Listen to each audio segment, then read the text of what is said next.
안녕하세요. 생생법률쇼 이지원입니다. 법과 친해지는 제법 좋은 방법 생생법률쇼. 오늘도 크고 작은 법률 문제로 어려움을 겪고 있는 여러분을 위한 법률 상담은 물론이고요. 세상을 들썩이게 하는 이슈들을 법적으로 풀어보는 시사법률 토크까지 준비되어 있습니다. 법률과 관련해 궁금한 내용이 있으신 분들은 상담 전화 02-557-8295번으로 연락 주시거나 법률방송 홈페이지 접속 후 법률상담 게시판에 문의 남겨주시기 바랍니다. 그리고 아래 하단에 보이는 이메일로도 상담 문의 받고 있습니다. 분야 전문 변호사가 무료로 성심성의껏 상담해 드리니까요. 많은 참여 바랍니다.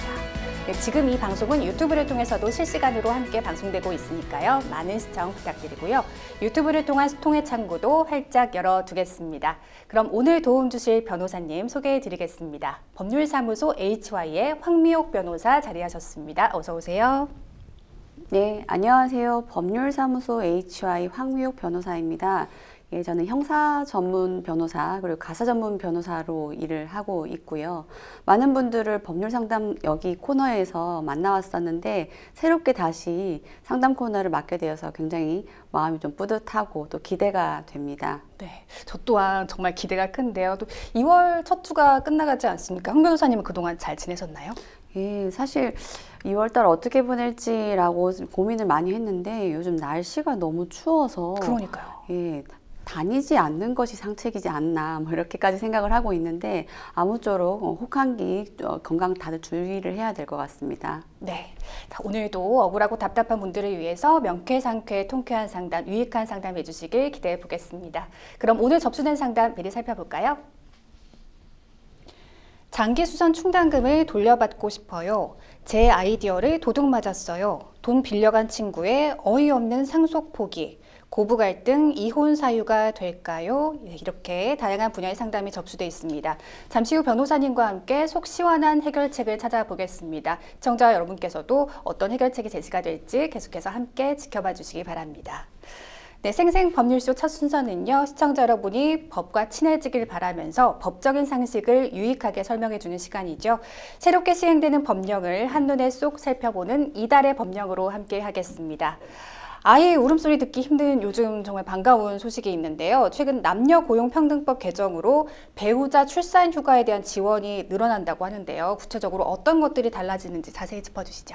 예, 배우자 출산 휴가란 남녀고용평등법 제18조의 2에 따라서 근로자가 배우자의 출산을 이유로 사용할 수 있는 유급휴가 제도를 말하죠. 이미 많이들 알려진 제도인데요. 네. 최근에는 남녀고용평등과 일가정 양립에 관한 법률이 일부 개정이 되어서 2월 23일부터 유급 휴가일수는 종전의 10일로부터 20일로 확대되고요. 또한 휴가 청구 기간도 당초에는 출산한 날로부터 90일 이었지만 이제는 120일 이내에 청구할 수 있도록 개정되었습니다.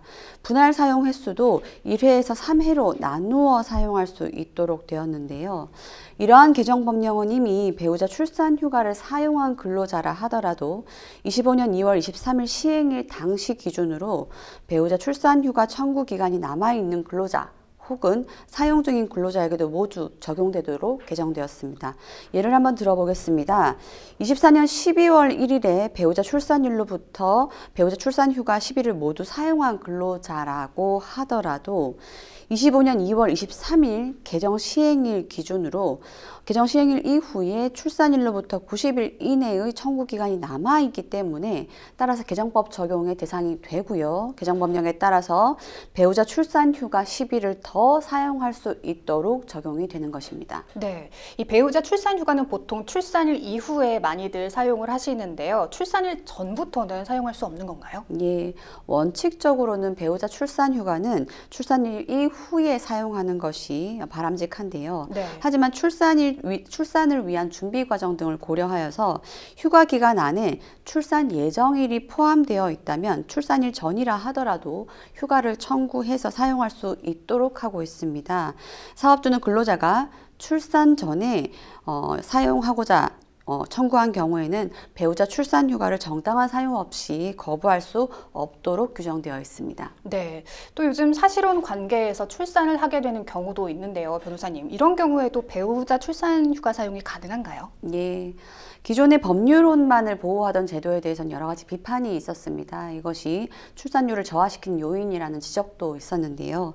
이 때문에 배우자의 범위에 대해서는 법률혼뿐만 아니라 사실혼 배우자도 모두 포함되도록 되었습니다. 즉, 예를 들어 사실혼 배우자 출산에 따라서 남성 근로자가 배우자 출산 휴가를 청구하는 경우라면은 사업주는 해당 청구한 남성 근로자에게도 배우자 출산 휴가를 부여해야 할 의무가 있게 되었습니다. 네.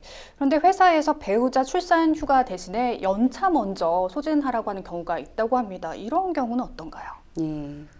배우자 출산 휴가는 근로기준법 제60조가 규정하고 있는 연차 유급 휴가와는 엄연히 다른 제도라고 보셔야 됩니다. 따라서 근로자가 배우자 출산 이후로 휴가를 청구했지만 사업주가 이러한 청구에 대해서 연차유급 휴가를 사용하도록 했다면은 이것은 남녀고용평등법을 위반한 것이라고 봐야 하고요. 또한 근로자 역시나 신청기한이 지났다라고 해서 연차휴가를 대체하는 것은 안 된다라고 보셔야 합니다. 네, 남녀고용평등법과 고용보험법 또 근로기준법을 합쳐서 육아지원 3법이라고 부르기도 하는데요. 이러한 육아지원 3법 시행으로 인해서 배우자 출산 휴가 말고도 육아휴직이나 단축 근로시간 등에도 변화가 생긴다고요? 예. 난임 치료 휴가 기간을 현행 연간 3일에서 6일로 확대하면서 그 기간 중에 유급 휴가일을 최초 1일에서 최초 2일로 확대하면서 부모가 각각 육아휴직을 3개월 이상 사용하는 등의 경우 육아휴직을 최대 6개월 추가로 사용할 수 있도록 하고 있습니다. 아울러 육아기 근로시간 단축을 신청할 수 있는 경우에 관하여 자녀가 만 8세 또는 초등학교 2학년 이하인 경우에서 변경하여서 만 12세 또는 초등학교 6학년 이하인 경우로 확대하기로 하였습니다. 네. 한편 육아휴직 기간 중에 사용하지 아니한 휴가 기간이 있는 경우에는 그 기간의 2배를 육아기 근로시간 단축 기간에 가산하도록 하는 등의 지원을 확대 강화하도록 되었습니다. 이처럼 일가정 양립에 관한 지원이 확대되는 만큼 제도별 개정 사항과 이용 방법을 확대하여서 적극 활용하는 방안이 필요할 것으로 보입니다. 네, 다음으로 살펴볼 법령은요, 자동차 관리법입니다. 지난해 8월이었죠. 인천 서구의 한 아파트 주차장에서 전기차 화재 사건이 발생한 이후에 이 전기차에 대한 시민들의 불안감이 커졌는데요. 이런 상황을 일부 해결하기 위해서 정부가 배터리 안정성 인증제를 도입한다고 합니다. 변호사님, 관련 내용 자세히 짚어주시죠. 예. 오는 17일부터입니다. 전기자동차의 핵심 부품인 배터리의 안정성을 정부가 이제 직접 관리하고 인증하는 배터리에 대한 안정성 인증제가 시행되게 되었습니다. 이와 함께 전기자동차의 배터리에 식별번호를 부여하고 배터리의 생산부터 폐기에 이르기까지 전체 이력을 관리하겠다라는 배터리 이력 관리제도 시행되게 되었습니다. 이는 전기자동차의 안전관리를 강화하고 또한 소비자의 알 권리를 보장하기 위해서인데요. 전기차 배터리가 진동, 열 충격, 연소, 침수 등 부품 안전 기준에 적합하게 제작되어서 안정성 인증을 받았다라고 하면은 자동차 부품 제작자는 안정성 인증 표시를 하도록 의무지어집니다. 또한 인증 후에도 3년마다 적합성 검사를 받도록 의무지어지게 됩니다. 한편 전기자동차 등록 시에는 배터리 식별 번호를 등록원부에 적어야만 하도록 되고요. 또한 배터리가 2개 이상인 자동차라면은 각각의 식별 번호를 모두 기재하여야 하도록 규정되게 됩니다. 또한 전기차에 장착된 배터리가 변경되는 경우에는 또 변경 사항에 관하여서도 등록하도록 의무지어집니다. 네, 국토부는 배터리 인증제 도입을 통해서 국민들이 보다 안심하고 전기차를 이용할 수 있도록 하겠다는 그 포부를 밝히기도 했는데요. 변호사님은 이번 배터리 인증제 도입이 전기차에 대한 안전성을 강화시키는 효과적인 대안이 될 수 있다고 보십니까? 네. 이러한 제도가 나오게 된 데에는 최근에 전기차에 대한 불안이 고조되었고 여러 가지 사고가 있었기 때문이죠. 네. 이 때문에 정부가 서둘러 이러한 전기차 배터리 인증제를 시행하게 되었는데요. 우선 소비자의 불안을 해소하고 또 제조사의 책임을 강화하는 데는 분명 긍정적인 효과를 미칠 수 있을 것으로 기대하고 있습니다. 하지만 업계에서는 과연 이러한 제도만으로는 전기차의 불안감을 근본적으로 해소할 수 있을지, 이 제도가 과연 진작 효과에 미칠 수 있을지에 대한 미지수라는 표현이 있습니다. 전기차 배터리 업계 한 전문가의 의견에 따르면요, 전기차 배터리 인증제 같은 제도를 시행하면 지금 당장은 전기차 시장에 어느 정도 개선을 가져올 수 있을 것으로 기대하지만, 그럼에도 불구하고 어떤 특정 위험 상황이 도래했을 때 물리적 화학적 불안정성이 커진다는 이 전기차 배터리의 특성을 생각한다면은 장기적으로 미래 자동차 시장에서 전기차의 입지는 좁아질 수밖에 없지 않는가라는 좀 비관적인 의견도 있습니다. 네, 변호사님 말씀해 주신 대로 이 배터리 안정성에 대한 근본적인 대책 마련이 더 필요해 보입니다. 지금까지 새롭게 시행되는 법령을 살펴보는 이달의 법령 함께했습니다. 여러분은 지금 생생법률쇼와 함께하고 계십니다. 어렵고 복잡한 법률 문제로 고민하고 계신가요? 그렇다면 생생법률쇼가 도와드리겠습니다. 생생법률쇼에선 민사, 형사, 가사 등 각 분야 전문 변호사들이 매년 800여 건의 법률 문제를 속 시원하게 해결해 드리고 있는데요. 그럼 무료로 법률 상담을 받을 수 있는 3가지 방법, 지금부터 소개합니다. 첫째, 02-557-8295번으로 전화해 법률 상담 신청을 한다. 둘째, 법률방송 홈페이지에 접속해 법률상담 게시판에 사연을 올린다. 셋째, 지금 화면에 나오고 있는 이메일 주소로 사연과 연락처를 보낸다. 속 시원한 법률상담 프로그램 생생법률쇼, 지금 바로 상담 신청하세요. 네, 지금부터는 생생법률쇼가 자랑하는 성심성의 무료 법률 상담 진행해 보겠습니다. 전화 상담 연결돼 있는데요. 받아보죠. 안녕하세요. 안녕하세요. 네, 어떤 점이 궁금해서 연락 주셨나요?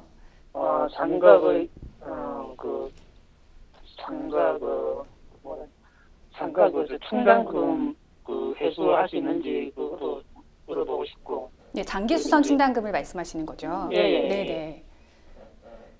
그리고 또 어떤 점이 궁금하실까요? 네. 여보세요? 네, 네, 말씀해 주시면 됩니다. 네, 충당도 물어보고 싶고. 네. 그리고 그 충당금을 반환받을 수 있는지 그것도 알아보고 싶고. 그리고 네. 이제 편의점으로 이제 마트에서 이제 편의점으로 알뜰하게 설정 비용 낸 거로 반환받을 수 있는지 그것도 물어보고 싶어서. 네, 저희가 미리 전에 듣기로는 지금 장기 수선 충당금을 돌려주지 않은 임대인으로 인해서 어떤 법적 절차를 밟을 수 있는지 궁금해하셨다고 들었고요. 또 상가 보증금에 대한 영업권 보장 비용을 더 낸 상황인데 그것도 돌려받고 싶으신 거죠? 네. 네, 네. 사연 잘 들었고 옆에 황미옥 변호사님 나와 계십니다. 구체적인 상담 받아볼게요. 예. 네, 안녕하세요. 안녕하세요. 네. 지금 말씀 주신 내용은 장기수선 충당금을 돌려받고 싶다. 그리고 설정비, 영업권 보장에 관한 설정비를 돌려받고 싶다라고 말씀 주셨는데 아마 임대차에 관련된 문제인 것으로 보이고 그렇다면은 재반 사실관계를 좀 말씀을 주셔야 되는데 가령 임대차 계약 체결 당시에 어떠어떠한 조건으로 계약을 체결했고 뭐 갱신이 있었는지 그리고 임대인과의 지금 분쟁이신 것 같은데 어떠한 이야기를 임대인 측이 요구하고 있는지 혹은 거절하고 있는지 좀 말씀을 주셔야 될 것 같은데요. 최초에 입주하신 때는 언제이신가요? 예. 임대차 계약을 최초로 체결하시고 상가에 입주하신 때는 언제이십니까? 2017년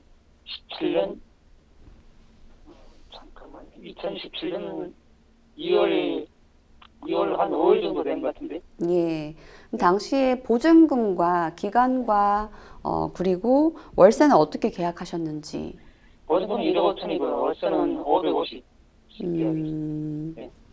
그러면 지금은 퇴거하신 상황이신 것 같은데요. 지금 장기 수선 충당금 이야기는 어떻게 나온 건가요? 그거 하면서 장기 수선 충당금 상가에 여러 가지 포함돼 갖고 다 나왔어요. 전기세하고 수도요금하고 하자 충당금 업무 추진비하고 이렇게 나온 거예요. 맞습니다. 지금 대충 계산했을 때에는 장기수선 충당금을 상담자분이 임차인으로서 세입자로서 관리비에 섞어서 냈던 것이 한 700만 원이 넘는 금액이라고 전달을 받았어요. 예, 맞습니까? 예. 예.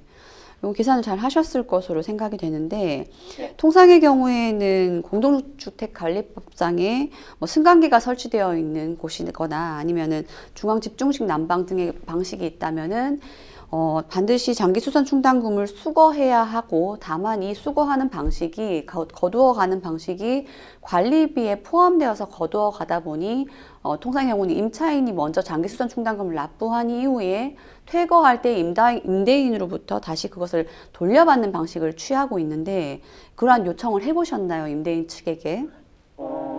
지난번에 해갖고 이거 저 2017년서부터 쭉 기록해서 보냈어요. 보냈는데 보내고 나중에 이제 전화를 했거든요. 전화를 했더니 네. 뭔 얘기인지 모른다고 미리 뭐 얘기도 안 하고 뭐 이러면서 응? 아니 보고도 이렇게 돼 있다고 그래도 아니 연락이 없어요. 아니, 뭐 무슨 말인지 모르겠다. 그리고 나한테 왜 그러한 돈을 청구하는지 잘 이해를 못하겠다. 뭐 이런 입장이신 것 같아요, 임대인 측은. 네, 네. 예.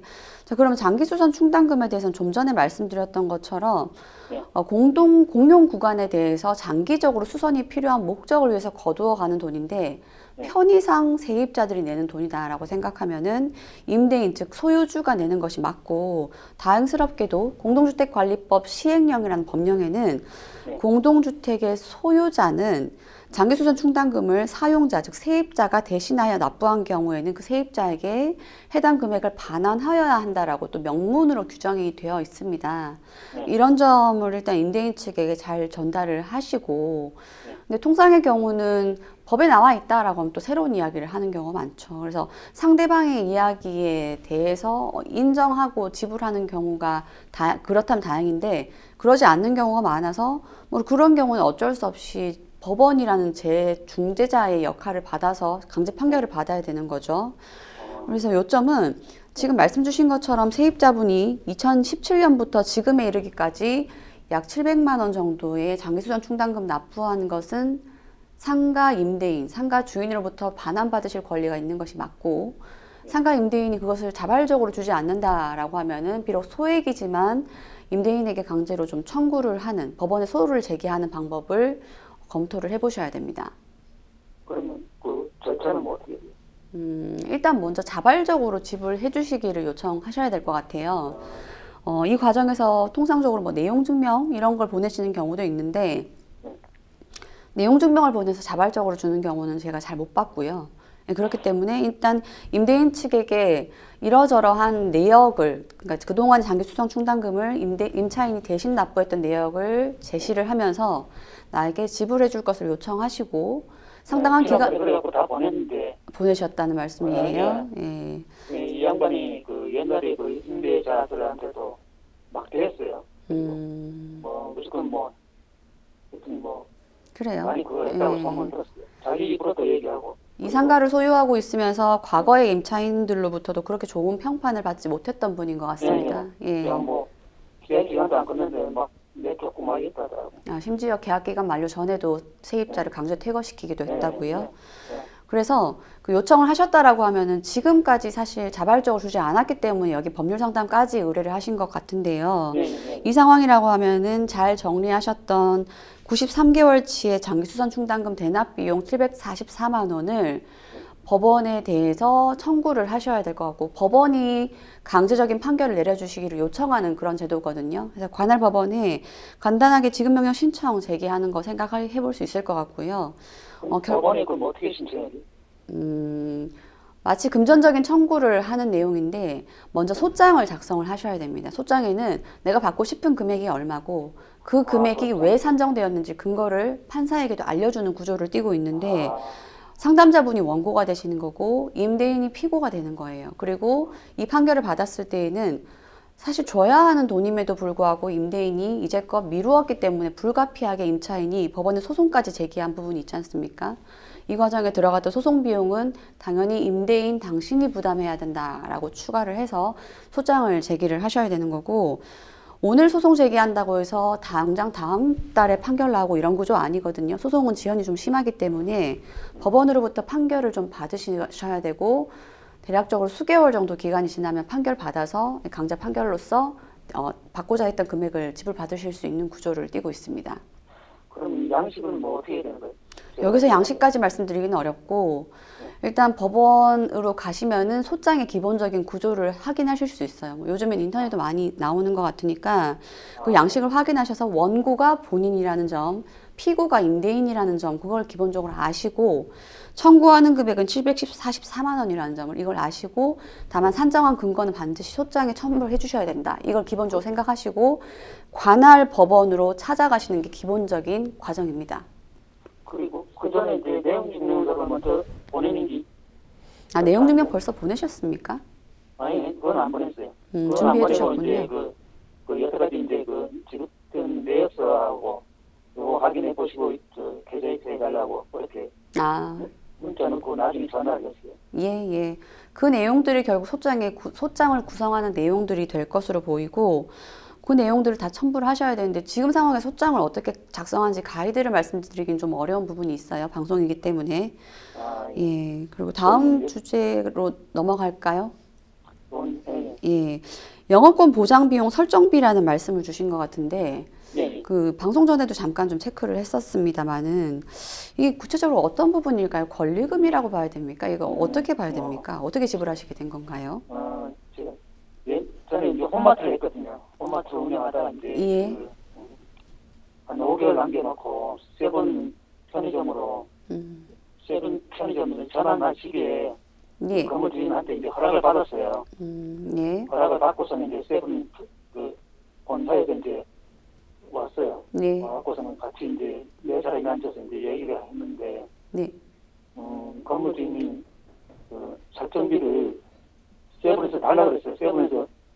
세븐에서 돈을 주면은 자기 이제 한 달에 나달이 얼마씩 낸다고 그런 식으로 하더라고. 그래갖고서는 잠깐만요. 들리시나요?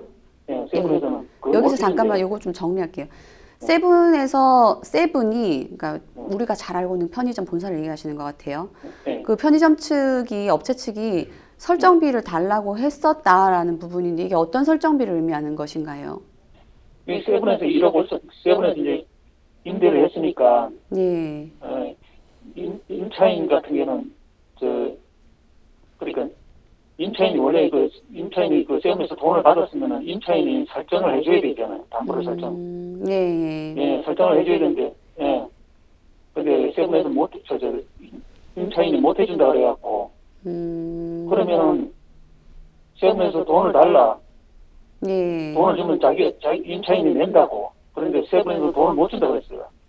그래요. 지금 화면에 상담자분께서 사전에 미리 보내주셨던 상가 임대차 계약서가 확인되는데 그 내용에 따르면은 의뢰 진행하는 갑의 임대차 계약으로 발생하는 갑의 보증보험 수수료를 갑에게 임대차 계약 체결 전 지급한다 이렇게 되어 있는데 이 갑이 임대인이고 의리 상담자분 맞습니까? 네. 그러면은 이러한 과정에서 발생하는 보증보험 수수료, 과료율 수수료, 즉 10년분의 영업권 보장 비용, 임대차 보증금의 1.44%를 임대인에게 지급한다라고 된 것 같아요. 이 부분에 대해서도 반환을 받으시고 싶으신 건가요? 왜 그러냐면은 이 설정비나 이런 거 같은 경우는 제가 이제 임차인이 아니라 임대인이 아니잖아요, 그죠? 예. 세븐이 임대인인데 세븐이 돈을 건물 주인이 주든지 자기네들 한다고 했는데도 건물 주인이 부당 이득을 청구해서 그리고 이자 비용이 얼마 안 될 거예요, 만약에 따져봐도. 지금 청구하시는 금액은 대략 얼마 정도 산정되시는 건가요? 제가 받았거든요. 그러니까 두 번째 말씀 주셨던 설정비 이 금액은 얼마 정도로 산정이 되시는 건가요? 설정비가 지금 10년째 갖고 2,161만 5천 원이었어요. 예. 그래서 이거는 이제 부당하게 이제 청구가 됐으니까 돌려받으려고 물어본 거예요. 그래요. 그 상담자분께서 사례로 말씀 주신 내용을 보면 네. 이 보증보험료 설정비 이 부분에 대해서 이 반강제로 납부를 하셨다라는 표현을 쓰셨더라고요. 이 반강제라는 표현은 참 애매한 표현인데 그 내고 싶지 않았는데 임대인이 강제로 했다 이런 의미이신가요? 이걸 만약에 안 주게 되면은 그 편의점 그 진행을 못하도록 편의점 진행이 안 된다 그랬어요. 그러니까 임대인 입장에서는 네. 그 리테일이라는 세븐 편의점의 업체가 임차인으로 새롭게 들어오는 과정에서 예, 예. 내가 부담해야 되는 이행보증보험 수수료를 임차인 당신이 부담을 해줘야 새로운 임차인으로 지금 리테일 측이 들어오는 거에 대해 동의를 하겠다 이런 이야기를 하셨나 예, 예. 보네요. 예, 예. 근데 사실 이 부분은 임차인분의 요구도 있었다라고 해석이 돼요. 즉 무슨 말이냐면 아마 임대차 기간을 조금 남겨두고 나서 이제 편의점으로 전환하게 되면은 업종 전환하고 또 본사가 있으니까 종전에 운영했던 홈마트보다는 매출이 나아질 거고 영업 수익이 더 좋아질 것이라는 기대를 가졌기 때문에 바꾸신 것 같고요. 근데 이 과정에서 어쩔 수 없이 사실 원칙적으로는 임차인분이 그걸 부담할 이유는 없다라고 보여요. 그런데 뭐 계약 기간 얼마 남지 않은 상황에서 업종을 변경하고 싶은 분도 있으니까 서로 합의하에 임대인이 부담해야 될 보증보험 수수료를 임차인이 대납해 주기로 서로 쌍방간에 합의하신 걸로 해석이 되거든요. 이해되십니까? 그래도 내가 되면 이게 그렇잖아요. 예를 들어갖고 제가 이제 보증금을 낸 것도 아니고 내가 이제 저는 이제 그 임차인인데 내가 왜 네. 임대인이 납부해야 될 돈을 대납해야 되느냐 이 말씀이신 것 예, 같은데 그렇죠. 자, 일단 저희에게 보내주셨던 임대차 계약서에는 어쨌든 임대인과 임차인 양자 측에 날인이 다 되어 있는 상황이고 그리고 그 특약사항 중에는 을이 갑의 보증보험 수수료를 대납하기로 한다라는 부분도 특약으로 들어가 있는 상황이란 말이죠. 그러면 이 내용에 대해서 다시 돌려주십시오라는 이야기를 하려면은 계약이 잘못됐다거나 말씀 주신 것처럼 강압에 의하여 체결된 계약이라거나 혹은 당시 그 계약 조항을 이해하지 못했다거나 이런 이야기를 할 수 있어야 되는데 그러한 특별한 사정이 없다라고 하면은 계약상 내용대로 이행하는 것이 원칙이고 다만 반환받을 수 있는 어떠한 약정 조항을 두었다면 그 조건이 성취되었을 땐 반환을 요구하실 수가 있지요. 이건 기본적인 계약의 일반적인 큰 원칙이니까요. 그러면 뭐 돌려받을 수가 없는 건가요, 이거는?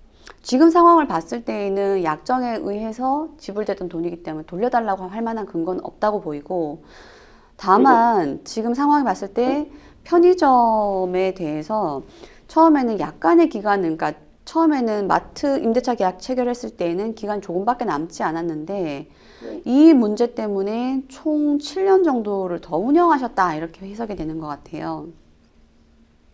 그렇죠. 2년을 또 편의점을 하라고 해야 된다고 그래갖고 편의점 또 2년을 했어요. 그래서 편의점을 해야 된다. 편의점을 해야 된다라는 건 누구의 의견이었나요? 그 건물주인. 이 편의점을 하는 것이 임차인분이 업종 전환을 고민하신 게 아니라 임대인이 가지고 온 거였어요? 아니 제가 이제 그 편의점을 만약에 하게 되면은 허락해 준다고 그래갖고 편의점과 그 세븐일레븐 그 편의점 담당하고 이제 갔어요. 가고서 이제 그러시죠? 최근 이제 허락받고 돈도 건네주고 하고 나중에 이제 반대 때문에 2년을 장사를 해야 된다 그래갖고 장사를 해야지 이제 허락한다 최종 허락한다 그래갖고서는 그렇게 이제 2년 동안 그냥 하기 싫어도 그냥 거의 세븐을 운영을 한 거예요. 그래요. 그 두 번째 말씀 주셨던 영업권 보장 비용에 대해서는 일단 임대인과 임차인의 자율적 합의에 의한 금원이기 때문에 지금에 와서 이걸 돌려달라고 하기에는 돌려줄 만한 특별한 사정이 있으셔야 됩니다. 그것이 아니면은 당초에 약정에 의해서 지불했던 것이기 때문에 어쩔 수 없다라고 말씀드리고 다만 그런 이야기는 할 수 있을 것 같아요. 편의점이 들어올 때 적어도 얼마 정도의 기간은 내가 영업을 할 것이라고 생각을 했는데 그 기간도 채우지 못했다거나 혹은 그런 부분이 전제 맞습니까? 그래요. 그러면은 그런 전제 조건이 있다면은 그 전제 조건이 충족되지 않았기 때문에 뭐 반환을 요구할 수 있고 실제로 딱 이 사안이라고 볼 수는 없겠지만 권리금이 유사한 성격이라고 봐야 되는데 대법원도 권리금에 대한 반환을 이야기할 때 총 보장한 영업기간 중에 실제로 영업했던 기간의 비율에 의해서 권리금을 일부 반환하는 이런 식으로 판시를 하고 있거든요. 이런 점이 참조가 될 수 있을 것 같아요. 측면치를 내주니까 2년 빼고서 나머지는 돌려받아야 되겠네. 그렇게 계산이 될 수 있을 것 같습니다. 근데 다만 이 계산치를 제시하는 것과 반환할 의무가 있는 것은 두 가지 쟁점이 다르다고 보셔야 되는데 일단 반환 의무가 있다는 전제 하에서 그럼 얼마를 돌려줄래? 라고 할 때에는 계산 방식은 전체 영업기간 보장기간 중에 실제 영업했던 기간에 해당하는 부분을 뺀 나머지를 반환하는 식으로 계산이 되고 있어요.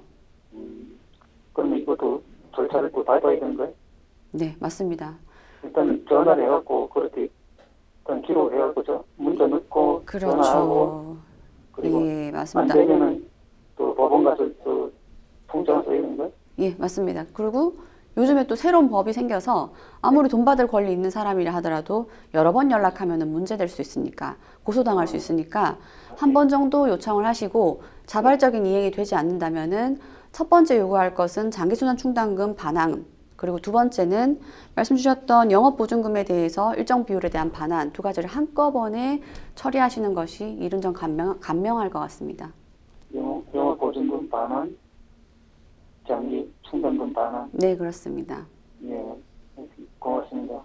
네, 변호사님께서 아주 세심하고 객관적으로 상담을 도와주셨는데요. 상담 선생님 많이 도움 되셨을까요? 예, 고맙습니다. 자, 네, 오늘 상담 여기까지 진행하겠습니다. 전화 주셔서 고맙습니다. 예, 수고하셨습니다. 네, 여러분은 지금 생생법률쇼와 함께하고 계십니다.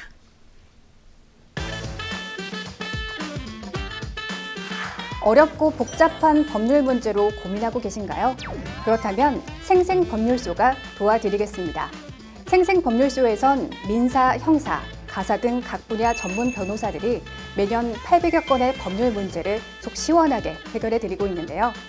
그럼 무료로 법률 상담을 받을 수 있는 3가지 방법, 지금부터 소개합니다. 첫째, 02-557-8295번으로 전화해 법률 상담 신청을 한다. 둘째, 법률방송 홈페이지에 접속해 법률 상담 게시판에 사연을 올린다. 셋째, 지금 화면에 나오고 있는 이메일 주소로 사연과 연락처를 보낸다. 속 시원한 법률 상담 프로그램 생생법률쇼. 지금 바로 상담 신청하세요. 네, 이번에는 법률방송 이메일을 통해 들어온 여러분의 고민을 해결해 드리겠습니다. 어떤 내용인지 보실까요? 전시 큐레이터인 저는 여러 갤러리와 협업을 통해 전시회를 기획하고 있습니다. 특색 있는 아이디어로 인지도를 쌓은 덕분에 한 갤러리에서 먼저 미팅을 요청해 왔는데요. 우선 기획안을 본 후 전시 계약을 진행하자는 갤러리 대표의 말에 저는 아껴두었던 기획안 하나를 대표에게 전달했습니다. 하지만 아쉽게도 제 기획안은 채택되지 않았고 다음 기회에 협업하자는 답변을 받곤 제가 제출한 기획안은 폐기해 줄 것을 요청했습니다. 그런데 계약 체결이 불발된 날로부터 몇 달 후 해당 갤러리에서 새로 전시회를 진행한다는 소식을 듣게 됐습니다. 그리고 전시 내용을 보러 간 저는 놀라지 않을 수 없었는데요. 기획 의도부터 전시 내용까지 제가 갤러리 측과의 미팅 당시 제공했던 기획안과 매우 유사했기 때문입니다. 제가 꼬박 한 달을 공들여 만든 전시 기획안 아이디어를 빼앗길 위기에 처해 너무나 속상한데요. 일단 갤러리 측의 이러한 행위가 저작권 침해인지 궁금하고 앞으로 제가 어떻게 대응해야 할지 조언 부탁드립니다 하셨습니다. 이 상담자님의 전시 기획안과 갤러리 측의 전시가 유사한 부분이 많은 상황인 것 같습니다. 이 갤러리 측의 행위를 저작권 침해라고 볼 수 있을까요? 예, 저작권 침해라는 것은 일도양단으로 간단하게 말할 수 있는 부분은 아니죠. 네. 먼저 그 상담자분이 말씀하셨던 그 내용이 먼저 저작권법상의 보호 대상인 저작물에 해당하는지를 먼저 가장 중요하게 판단을 해야 되고, 설령 저작물에 해당한다 하더라도 이러한 전시기획안에 따라서 갤러리 측이 전시를 한 것이 실제 침해 행위에 해당하는지도 판단을 해보아야 할 문제입니다. 법원은 표현 내용이나 방법에 있어서 저작자의 독창성이 존재하고 또한 기존의 유사한 창작물이 존재하지 않는 독창적인 부분이 있다라면은 그 해당 표현물에 대해서는 저작권법상 저작물성을 인정을 해주고 있는데요. 지금 사안에서는 어떠한 기획인지 어떠한 갤러리 측의 전시인지는 알 수는 없습니다만 이러한 독창성과 고유성이 인정되는지를 보아야 할 것이고, 다만 저작물로 인정된다 하더라도 단순한 표절인지 혹은 저작권 침해에 이르는 건지인지 이건 구분을 해야 되는데요.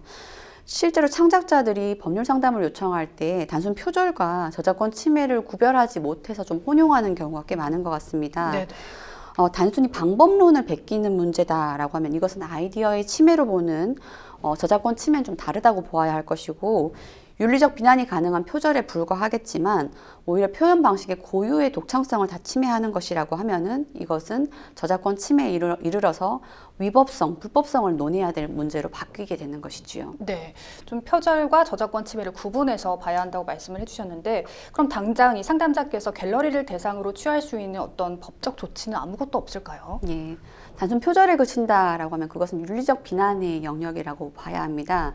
하지만 저작물성을 인정받고 해당 침해 행위까지 인정받는다라면은 이 경우에는 민사상 혹은 형사상 조치까지 취할 수 있는 것이죠. 먼저 자신의 아이디어가 저작물성에 이르는지부터 먼저 판단을 해야 되겠습니다. 그렇군요. 그럼 저작권법으로 보호받을 수 있는 저작물의 범위는 어디까지라고 봐야 할까요? 예, 이 저작물이라고 하면은 다양한 형태를 띠고 있는 거죠. 네. 뭐 시나 소설, 음악, 미술, 영화, 연극, 최근에 컴퓨터 프로그램에게까지 다양한 저작물성을 인정을 해주고 있는데요. 이 저작물에 대해서는 인정을 일단 받는다라고 하면은 저작자 고유의 저작권은 물론이거니와 퍼블리시권, 즉 배포권이나 혹은 2차 저작물을 만들 수 있는 권리까지 다양한 권리를 보유받게 되는 것입니다. 네. 만약 이렇게 사진이나 디자인 등 타인의 저작권을 침해한 경우에 어떤 처벌을 받게 되는지도 궁금합니다. 뭐 어떻게 되는 건가요? 예, 저작권법에 따르면은 일단 저작 인격권, 저작권 침해를 한 경우에는 상당한 처벌을 하도록 되어 있는데요. 다른 사람이 자신의 저작물을 표절한 경우에 이것을 침해다, 처벌을 해야 된다라고 하는 경우가 있는데, 저작권법 제136조에 따르면 지적재산권 혹은 저작권법에 따라서 보호되는 저작자의 권리 등에 대해서 단순 공연을 하는 경우나 혹은 복제하는 경우, 공중송신, 배포 대여 등 2차적 저작물 작성까지 이른 경우는 모두 5년 이하의 징역이나 5천만 원 이하의 벌금에 처한다고 규정이 되어 있기 때문에 결국 단순한 규정이 아니라고 보셔야 됩니다. 네. 그럼 민형사적 구제는 가능한가요? 예, 방금 말씀드렸던 것은 저작물을 표절한 사람의, 침해한 사람에 대한 처벌을 이야기한 것인데요. 네. 뿐만이 아니라 저작권 침해로 발생한 재산적 손해에 대한 배상은 물론이거니와 위자료에 대한 배상까지도 모두 청구할 수 있도록 되어 있습니다. 일명 손해배상 청구라고 하는데요. 고의과실로 타인의 저작물을 복제한 등 저작권을 침해하는 행위가 있는 경우에는 해당 행위로 인하여 발생한 손해를 모두 산정하여서 배상을 청구할 수 있는 것이고요. 해당 기간 동안에 매출이 저하되거나 혹은 여러 사람이 저작자를 오인하는 등의 어떤 정신상 고통이 있었다고 하면은 단순 재산상 청구에 그칠 것이 아니라 추가하여서 위자료 배상까지 청구할 수 있도록 민사적 조치도 취할 수 있는 구조입니다. 네. 그럼 자신의 저작권을 침해당했다고 판단이 된 경우 가장 먼저 어떤 조치를 취하는 것이 좋을까요? 예. 통상의 저작물은 계속적으로 생산되고 배포되고 있다는 특징을 가지고 있죠. 네. 하지만 좀 전에 그 온라인 상담을 드렸던 것처럼 소송이라는 것은 단순한 짧은 기간에 끝나는 것이 아니죠. 때문에 내 저작권이 침해되었습니다. 저 사람을 더 이상 복제하지 못하도록 해주시고 배포 행위를 중단시켜 주십시오. 라는 판결을 받는데 적어도 한 1, 2년은 걸리게 되는 겁니다. 무슨 말씀을 드리고 싶은 거냐면은 네. 일단 저작권 침해의 정지 및 침해 예방을 청구할 수 있는 가처분 절차가 잘 규정되어 있습니다. 본안의 소송에 들어가기 전에 이러한 행위를 중단시킬 수 있도록 가처분 절차를 먼저 강구를 해봐야 됩니다. 물론 이 당장 배포를 금지시켜버리고 생산을 중지시켜버린다는 것은 생산권자 입장에서는 큰 타격이 될 수 있기 때문에 가처분이 그리 쉽게 내려지는 영역은 아니라고 제가 체감을 하고 있고요. 어찌되었든 손해가 클 수 있는 만큼 가처분 절차를 먼저 검토를 해야 되는 것이 맞고, 아울러 침해할 우려가 있다면 예방 청구까지도 가처분을 청구를 하는 것이 우선이라고 보입니다. 네. 요즘 정말 독특하고 창의적인 전시나 행사들이 늘어나고 있는데요.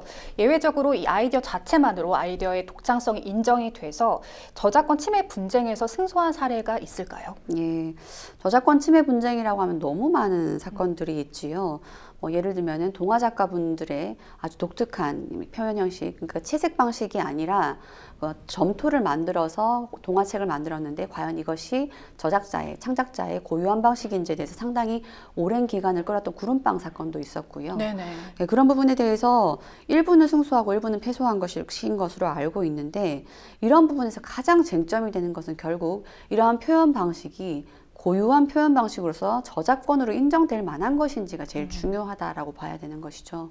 남들이 다 똑같이 활용하고 있다고 하면 그것은 고유성을 인정받지 못하기 때문에 저작권으로 인정될 수가 없는 것이고요. 말씀드렸던 것처럼 과연 이 내부자에 있는 사람이 그것을 베낀 것인지 아니면 실제로 침해가 아니라 또 새로운 방식의 표현인 것인지에 따라서 침해성도 달라지는 것으로 보입니다. 그렇군요. 일반적으로 아이디어 자체는 저작권으로 보호되진 않지만 뭐 책이나 영화, 대본 등 이를 실제로 구현하거나 표현이 되면 저작권의 보호를 받을 수 있다고 하는데요. 요즘 뭐 중국에서 개발한 AI 모델인 딥시크가 좀 화제를 모으고 있습니다. 뭐 챗 GPT도 그렇고요. 이렇게 AI가 만든 생성 저작물의 경우에도 저작권이 인정되나요? 예. AI가 만든 작품에 대한 권리, 이거 어떻게 볼 것인가 요즘 아주 뜨거운 감자가 되고 있죠. 네. 아직까지는 이 AI 저작권에 대해서 찬성하는 측과 반대하는 측이 팽팽하게 맞서고 있습니다. 앞으로 법과 기술 발전에 따라서 계속해서 AI 창작물은 나올 텐데, 창작물이라고 표현해도 모르겠습니다만은 AI의 창작물은 계속 나올 텐데, 찬성 의견은 분명한 이것도 표현의 한 형식이다. 아이디어가 담겨있기 때문에 적절한 보호가 필요하다는 입장인 반면에, 이 AI 저작권이란 건 결국 기존에 있었던 인간의 창작물을 계속해서 재배포하다 보니 나온 것 아니냐. 이것은 독창성이 없는 것이다 라고 봐서 부족하다, 인정하지 못한다라는 의견이 있는데요. 현재로서는 AI를 사용해서 그 작품을 만들었던 사람에게 권리가 있는 것이 아닌가라는 의견이 좀 대세인 것 같습니다. 마치 붓으로 그림을 그리면 붓에 대해서 저작권을 인정할 것이 아니라 붓을 가지고 그림을 그렸던 사람에 대해서 저작권을 인정해야 되는 것이 아닌가라는 의견이 좀 팽팽한 것 같고요. 아직까지는 뜨거운 감자인 만큼 더 논의와 논의가 있어야 될 부분으로 보입니다. 네, 공들여 만든 아끼던 기회가를 도둑 맞았다는 생각에 괴로워하고 계신 이 상담자를 위해서 기억해야 할 부분이 있다면 정리해 주시죠. 예, 저작권 분쟁은 침해는 쉽지만 그 구제를 받는 것이 쉽지 않은 것 같습니다. 가처분이란 절차를 제가 잠시 언급을 드렸습니다만은 가처분 결과를 보기에도 사실 쉽지가 않죠. 가처분을 담당한 재판부 입장에서는 내가 섣불리 내렸던 이 배포 금지나 생산 금지로서 한 업체가 사라지게 되는 존폐의 위기가 있기 때문인 것이죠. 요점은 긴 호흡을 가지고 덤벼야 될 저작권 소송인 만큼 저작물에 대해서 좀 치밀한 대비가 필요할 것으로 보입니다. 네, 계속해서 법률방송 이메일을 통해 들어온 여러분의 고민을 해결해 드리겠습니다. 어떤 내용인지 보실까요? 오랜 친구가 사업을 한다며 3억을 빌려달라고 했습니다. 월 1%의 이자를 주고 3년 안에 갚겠다고 했는데요. 친구 부모님이 소문난 부자이고 은행 이자율도 높지 않아 고민 끝에 돈을 빌려주게 됐습니다. 친구가 8개월 정도는 이자를 제대로 줬는데 3년 전부터는 이자를 전혀 주지 않고 있습니다. 가게도 잘 되는 것 같았는데 이상해서 알아봤더니 친구가 주식과 코인에 투자에 실패하면서 살던 집까지 은행 빚을 못 갚아 날렸다는 겁니다. 그러던 중 친구 아버지께서 돌아가셨다는 연락을 받고 장례식장을 다녀왔는데요. 친구가 아버지로부터 받은 상속 재산으로 빚을 갚아주지 않을까 기다렸지만 아무런 소식이 없었습니다. 그런데 얼마 전 친구에게 빚을 갚아달라고 연락했더니 본인이 상속을 받긴 했지만 급한 빚을 갚았더니 남는 게 없다면서 제 돈은 좀 더 기다려달라고 하는 겁니다. 돌아가신 친구 아버지는 한 달에 수천만 원씩 월세가 나오는 자산가였고 무려 50억이 넘는 재산을 가지고 있었습니다. 그런데 친구가 상속을 거의 받지 않는 내용으로 상속 협의를 했다고 하는데 그렇다면 저는 친구에게 돈을 받을 방법이 없는 걸까요? 상담 부탁드립니다. 하셨습니다. 50억 재산을 가진 아버지의 상속분 중 친구는 그럼 얼마나 받을 수 있는 건가요? 예, 재산이 얼마이건 간에 소규모 재산이더라도 상속이라는 건 발생을 하게 되는 거죠. 이 상속 구조는 이렇게 되어 있습니다. 망인이 사망을 하게 되면은 자녀들은 하나 1의 방식으로 계산이 되고 배우자가 생존해 있다면 1.5의 방식으로 계산이 되는 것인데요. 이렇게 말씀드리면 조금 이해가 안 되실 수 있으니까 한번 예를 들어 볼게요. 자녀가 2명이 있었고 배우자가 1명이 있었다라고 하면은 배우자는 1.5가 되는 것이고 자녀는 1과 1을 가지게 되는 것이기 때문에 결과적으로 1명의 자녀는 7분의 1을, 배우자는 7분의 3을 각각 나누어 가지는 구조를 갖게 되는 것입니다. 법적 상속분에 훨씬 못 미치는 내용으로 지금 분할 협의를 했다고 했는데 이게 가능한 건가요? 예. 망자로부터 받게 되는 그 재산에 대해서 어떠한 분할을 하는 것은 어디까지나 약정입니다. 이것도 일종의 계약인 것이죠. 따라서 상속인들 간에 누구는 전부를 가지고 누구는 모두 지분을 포기한다. 이런 협의는 물론 가능합니다. 뭐 다양한 사례가 있을 수 있죠. 이 상속이라는 것은 결코 내가 상속분을 얼마 받는지만 해결하는 것이 아니라 상속세라는 것이 반드시 결부되어 있기 때문에 상속세 공제에 있어서 배우자 공제가 훨씬 많다라는 점은 익히 알려져 있죠. 그런 부분 때문에 실제로 많은 사례에서는 배우자인 살아계신 어머님에게 모든 재산을 드리고 자녀분들을 포기한다든지 이런 경우는 아주 자주 발생하는 일입니다. 네, 3억이 정말 큰 돈이잖아요. 근데 상담자가 친구의 상속에 대해서 좀 빚을 갚지 않기 위해서 한 거 아니냐, 좀 문제를 삼을 수는 없을지 궁금합니다. 예. 아주 오랜 친구에게 돈을 빌려주셨기 때문에 이번 상속을 계기로 돈을 추심받아야겠다라고 기대를 많이 하셨을 것 같은데 네. 사실 이것이 쉽지가 않게 되었습니다. 일단 상속재산 분할 협의를 좀 전에 말씀드린 것처럼 생존한 어머님을 위해서 다 준다. 뭐 이러면 괜찮겠습니다만은 내가 이번 상속 때문에 채권자들 추심만 막 당하고 내 재산 받아봤자 다 빚잔치하고 나면 남는 게 없겠다 하면은 딱 포기를 해버리고 뒤에서 뒷거래로 돈 받는 경우가 있죠. 이런 경우를 배제하기 위해서 법에서는 사행위 취소라는 판결을 두고 있습니다. 따라서 일부러 채권자들에 대해서 추심을 면하기 위해서 지분을 포기했다라고 하면 이것은 사행위다라고 해서 그 협의 자체를 취소하는 방법을 두고 있는 것입니다. 네. 지금 현실적으로 친구에게 돈을 받을 다른 방법은 없을까요? 예, 지금으로서는 상속재산 분할 협의로서 지분을 포기한 것인지 아니면 상속 자체를 포기한 것인지를 먼저 보아야 할 것이고 협의로서 지분 포기했다면 이에 대해서 사행위 취소도 생각을 해봐야 되는 부분입니다. 네. 지금 말씀 주신 것처럼 상담자 친구의 상속 협의는 그 사회 행위에 해당할까요? 지금 일단 1도 양단으로 말씀드릴 수는 없습니다. 다양한 요건이 충족되어야 하는데요. 단순 포기 심판을 득한 경우라면 사행위 이야기할 수 없습니다. 하지만 이것과 다르게 협의로서 정리했다라고 하면은 상당한 의심이 들죠. 특히 가족 간의 거래라고 하면 한 명의 상속자가 채무 초과 상태라는 것을 다른 형제, 어머님, 아버님이 알지 못했을 리가 없다고 봐서 사회성마저 추정된다고 보이기 때문에 가능성 높다고 봅니다. 네. 그럼 재산권을 목적으로 한 법률 행위에 상속재산 분할 협의도 포함이 된다고 보면 될까요? 예, 난데없이 재산권을 목적으로 한 법률 행위가 좀 당황스러우실 수 있을 것 같은데 사회행위의 대상입니다. 즉 취소할 수 있는 행위의 대상이 바로 재산권을 목적으로 한 법률 행위인데 충분히 사회행위로 취소할 수 있는 대상이 된다라고 보셔야 되는 것이죠. 네. 사실 친한 지인에게 돈을 웬만하면 빌려주지 말라고들 하잖아요. 그런데 불가피하게 지인에게 돈을 빌려줘야 할 상황이 생긴다면 꼭 챙겨야 할 부분이 있을 것 같습니다. 어떻게 대비를 하고 빌려주면 좋을까요? 돈을 빌려주시는 경우에 내가 돈을 빌려주는 원금은 알면서 언제 반환받을지, 이자율은 어떻게 할지, 갚지 않는다면 어떻게 해결할지에 대해서 정함이 없이 막연하게 돈을 건네시는 경우가 있는데 생각보다 그런 경우가 많습니다. 그래서 빌려준 약정에 대해서 분명히 하실 필요가 있다고 보고요. 아울러 돈을 빌려주신 이후에는 물적 담보, 즉 정확한 그 재산에 대한 담보를 설정받는 것이 가장 좋지 않나 생각이 듭니다. 돈이 일단 건너가고 나면 내가 돈 받을 채권자임에도 불구하고 가불이 뒤바뀌어 버리는 경우가 있습니다. 네. 그럼 상담자에게 조언 한 말씀 먼저 부탁드릴게요. 예. 상담 사례 중에서 이런 얘기가 있어요. 50억이 넘는 재산이 있었고 돌아가신 아버지는 한 달에 수천만 원을 받는 분이라는 것인데 채권자의 개별적인 기대에 불과할 수 있습니다. 좀 더 구체적인 사실에 기반한 상황을 확인해 보시고 실제로 상당한 지분을 포기한 정황이 있다면은 사행위 취소 소송 준비하셔야 될 것으로 보입니다. 네. 예. 그 법적으로 좀 문제를 삼아야 할 경우 은행 이자율 처음에는 좀 이자를 주다가 또 이자를 전혀 주지 않은 부분이 있잖아요. 이 부분도 좀 법적으로 문제를 삼아 볼 수 있을까요? 그렇죠. 좀 전에 말씀드린 것처럼 대여관계 입증 자체가 어려운 경우가 많아요, 사실. 그런 경우에는 조금씩 이자라도 갚고 있었다는 정황이 이거 보십시오. 이 정도의 이자를 지불하고 있었기 때문에 채무자가 맞습니다라고 이야기할 만한 근거가 된다라고 보셔야 됩니다. 네, 유쾌한 조언 감사드립니다. 자, 생생법률시 오늘도 마칠 시간이 다 됐습니다. 오늘 함께해 주신 황미옥 변호사님 고맙습니다.